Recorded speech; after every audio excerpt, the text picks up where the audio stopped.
they actually had a cinema teacher at the high school who was a guy who had been a research assistant to Marshall McLuhan. Oh my gosh. And so I took that, and he was going to try an interesting experiment. He was talking about how Orson Welles, coming out of radio, understood the power of a soundtrack. And they had the 16 millimeter, Bell and Howell projectors in our classroom, and they got Citizen Kane, and he played it for us, the first 2 reels, with the projector lamp off. Oh. In other words, just listening to what Wells did with the soundtrack because of his understanding of radio and how that enhanced the experience. So I was around all of this stuff, and living with and growing up with people that were in the business. And when it came time to pick what I wanted to do, this is what I wanted to do. I mean, I would say it was more than just people in the business. Like, these were like the titans of the business, right? Well, but it's also the everyday people. I mean, listen, I have been in everything from the Directors Guild and the Writers Guild and the Dramatists Guild to the Grips Union.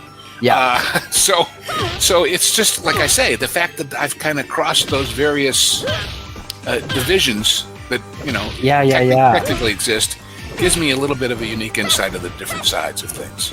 And I think just going back to what you were saying before, it was the name of the person who was advising Disney was Buzz Price, wasn't it? Right. That's the guy. That's the guy.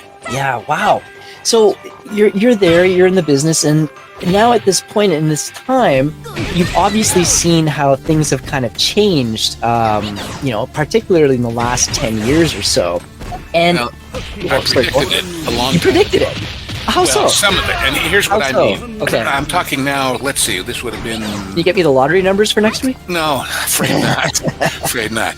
The 80s, I guess. I wrote some essays for one of the major guilds' newsletters for the members. Okay. And here is the concept I think everybody would be, if I can be so presumptuous, wise to understand. Okay. Every business, service business, product business, sells something. Mm-hmm. And people think that what the movie business sells are movies and TV shows. They're wrong. What we sell, and what theater sells, and what books sell, and what magazines sell, and what every other kind of communications-oriented business sells is attention span. Oh.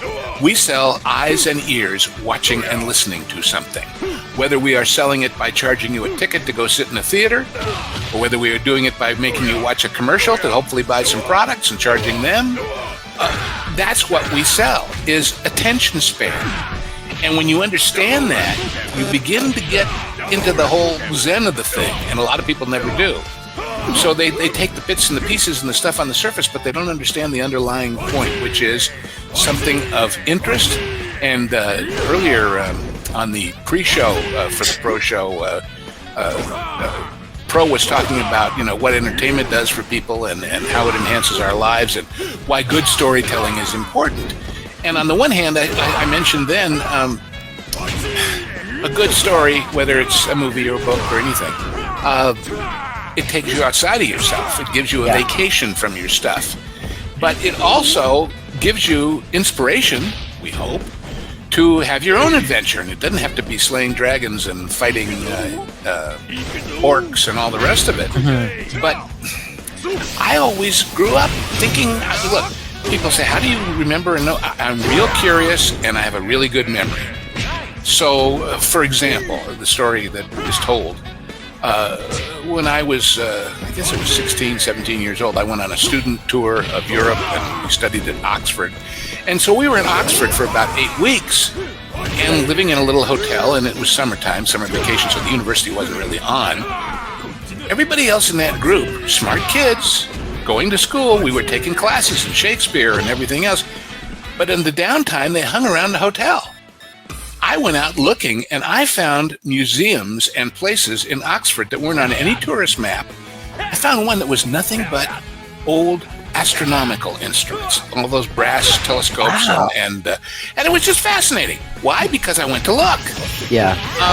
And earlier, people were talking about how people can channel through what they watch. On another tour later, we were in a group, and I was paid what I thought was a really nice compliment by one of the older students, because I was one of the younger ones, which was every time, of course, we would get on a plane or a train or wherever. We were in Eastern Europe. We were all over the place. They'd always count heads. And one of the girls said, if somebody's missing, it'll be Lou, and he'll be at the other end waiting for us. And when people said, how do you understand all this stuff? I said, it's real simple. I've seen Napoleon Solo and James Bond do it. Wow. In other words, I hadn't been there, but I had a sense of how it felt and looked and was, even if it was really only the MGM backlot. Yeah. And that comes from being a part of the culture. Yeah. Well, so I'm still kind of reeling from what you just said about the fact that they said, like, the product that is being sold is attention span. Like, I mean, Yes. that completely shifts my perspective on the entire cultural industry. Well, but And it it's also so tells true. you why what It's one of doesn't those- work doesn't work. Because if it can't, if it can't hold your attention span, nowadays especially, you're going to click the channel and mute the, ad blockers and all the rest of it. People were talking about all the various ways that they're putting advertising into streaming. I happen to be, and I got it for free because we bought Walmart's Plus thing that, gives you free delivery and gas discounts. But Right. one of the goodies they give you is free membership in Paramount Plus. Yeah. And what Paramount Plus does with feature films